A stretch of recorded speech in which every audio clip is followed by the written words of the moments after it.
अगर आप लोग अपना दादा परदादा के खोया हुआ जमीन, कहने का मतलब खतियानी जमीन, बाबा परबाबा के नाम से खतियानी जमीन था और बाबा परबाबा जो है सो वह जमीन किसी कारणवश जो है सो दूसरे व्यक्ति को जोत आबाद करने के लिए दिए हुए थे, या किसी अन्य कारणवश जो है सो कोई दूसरे व्यक्ति अपना कब्जा दखल में रखे हुए है और बहुत दिनों से जो है सो जोत आबाद करते हुए जो है सो चले आ रहे हैं, और अभी बिहार में जमीन का सर्वे चला है तो बहुत सारे लोग जो है सो अपना दादा परदादा का जो है सो जमीन खोज रहे हैं, बोल रहे हैं कि सर हमारा बाबा परबाबा के नाम से खतियानी जमीन है जो 5 बीघा 6 बीघा 10 बीघा जमीन है और यह हमारे पास पेपर भी है, खतियान भी है, लेकिन सर जमीन कब्जा में भी नहीं है। बहुत सारे लोग बोल रहे हैं कि आपके बाबा परबाबा के नाम से जमीन है और ये जमीन जो है सो अगर आप खोजिएगा तो आपको मिल जाएगा। तो देखिए कोई दूसरे व्यक्ति यह बात आपको बोल रहा है कि आपके बाबा परबाबा के नाम से 10 बीघा 5 बीघा जमीन था, वह जमीन जो है सो अगर आप खोजिएगा तो मिल जाएगा।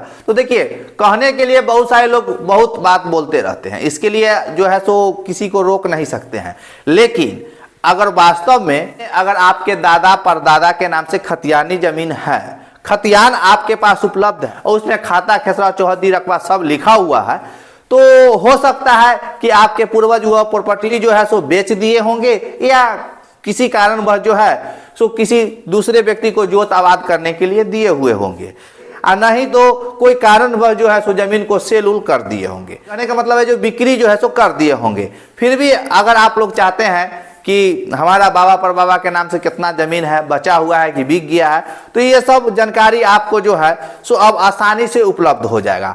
और साथ में अगर आपको लगता है कि यह प्रॉपर्टी हमारा बचा हुआ है तो वह प्रॉपर्टी आपको कैसे हासिल होगा, बाबा परबाबा के नाम से जो जमीन था और वह जमीन इधर उधर हो गया है तो वह कैसे हासिल होगा, तो इसके लिए आपको जो है सो कुछ नहीं करना है, महज सर्वे बिहार में चालू हुआ है तो सर्वे में जो फॉर्म अप्लाई करना है वो कर दीजिए। लेकिन करने के बाद आप अगर चाहिएगा कि हम चुपचाप बैठ जाएं, सर्वे में हमारा डिसीजन हो सकता है, तो देखिए डिसीजन हो सकता है ना हो सकता है वो तो दूर की बात है, वो सर्वे जब कंप्लीट होगी उस समय आप जो है सो ये बात जो है मन में सोचिएगा। लेकिन उससे पहले अगर सर्वे में अप्लाई कर दिए हैं, दादा परदादा के नाम से खतियानी जमीन है, कोई थर्ड व्यक्ति जोत आबाद कर रहा है, तो वह जमीन अपने अंदर में लेने के लिए, वह जमीन पाने के लिए आपको जो है सो ठोस सभी कागजात अपने पास इकट्ठा करना है। और ठोस सभी कागजात इकट्ठा करना है तो कागज इकट्ठा करना मामूली बात नहीं होता है। अगर आप चाहिएगा कि हम घर बैठे बैठे सब काम कर ले तो आसान नहीं है भाई साहब, क्योंकि आप लोग जानते हैं कि कोई भी प्रॉपर्टी पर अगर दूसरे व्यक्ति का कब्जा हो जाता है तो कब्जा खाली कराने में जो है सो पसीना छूट जाता है। फिर भी जो है सो लोग अपना जो है सो संघर्ष जारी रखते हैं, उसके लिए कोर्ट में मुकदमा भी लड़ते हैं, इधर उधर का जो है सो चक्कर लगाते हैं, पंचायत भी बैठाते हैं, कई तरह का जो है सो रास्ता अपनाते हैं कि हमारा खोया हुआ प्रॉपर्टी आपस आ जाए। तो देखिए प्रॉपर्टी आपस हो जाएगा, ऐसा नहीं होगा, लेकिन इसके लिए आपको सबसे पहले पेपर अगर पास में होगा तभी कोई रास्ता निकलेगा। अगर पेपर नहीं है तो कुछ नहीं होने वाला है। तो अगर पेपर है तो ये वीडियो को आप पूरा देखिए। तो देखिए अगर मान लीजिए अगर आपके पास खतियान है और यह खतियान जो है सो CS होना चाहिए, CS खतियान, कहने का मतलब CS खतियान के डिजिटल सर्वे खतियान, जिसको पुराना सर्वे खतियान कहते हैं, यह खतियान आपके पास होना चाहिए। यही खतियान के आधार पर जो है सो आपका कोई भी जो है सो जमीन जायदाद का दावा जो है सो सही माना जाएगा, CS खतियान होगा तब।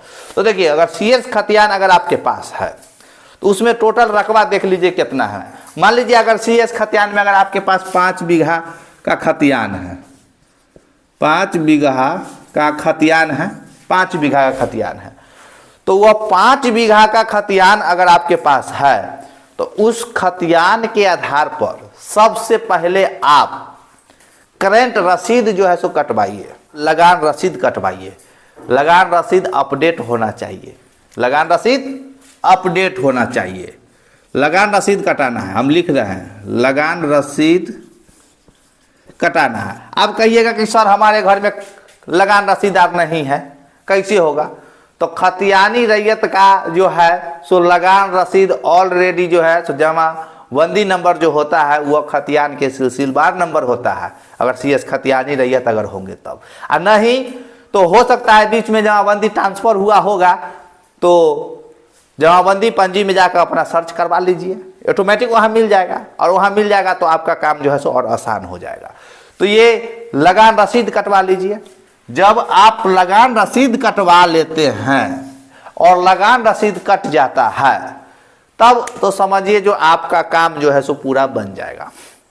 आपका कोई भी प्रॉपर्टी खतियानी है और दूसरे व्यक्ति कब्जा कर लिया है, तो जैसे ही रसीद कटेगा, अपडेट होगा, उसके बाद जो है सो आगे के प्रोसेस आप अपनाइए। और उसके बाद अगला व्यक्ति का भी जो है सो कुछ रिकॉर्डवा आप पता कर लीजिए।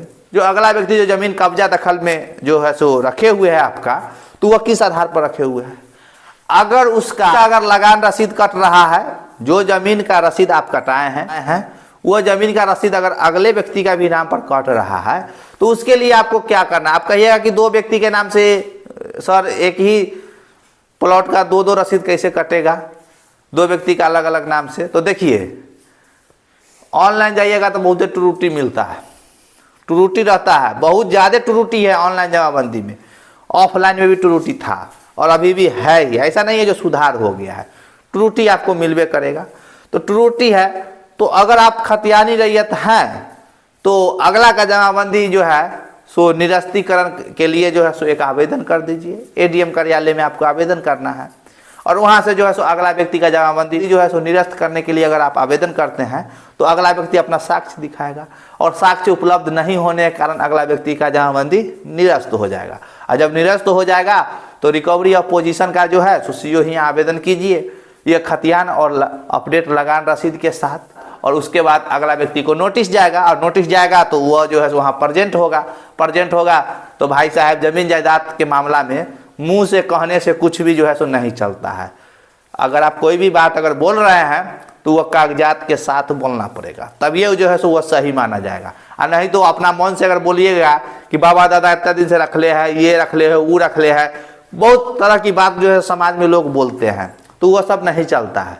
तो इसलिए दोस्तों, ये कागजात जो हम बता रहे हैं आपको, खतियानी रैयत अगर है तो लगान रसीद अपडेट कराइए। और लगान रसीद अपडेट कराने के लिए कुछ नहीं करना है, खर्च भी ज़्यादा नहीं होता है। अब जो है सो बहुत जो जमीन जायदाद संबंधित जो है सो कागजात अपडेट करने के लिए जो है सो कोई खर्च उर्च नहीं होता है। उसके लिए आपको सिर्फ परिमार्जन प्लस करना है। परिमार्जन प्लस करिएगा, जमीन जायदाद संबंधित कोई भी त्रुटि है लगान रसीद संबंधित, जो कागजात में कोई नाम या जमाबंदी अपडेट नहीं है, तो आप ऑनलाइन आवेदन करिएगा, तो जो है सो आपको जो है सो वहाँ सुधार हो जाएगा।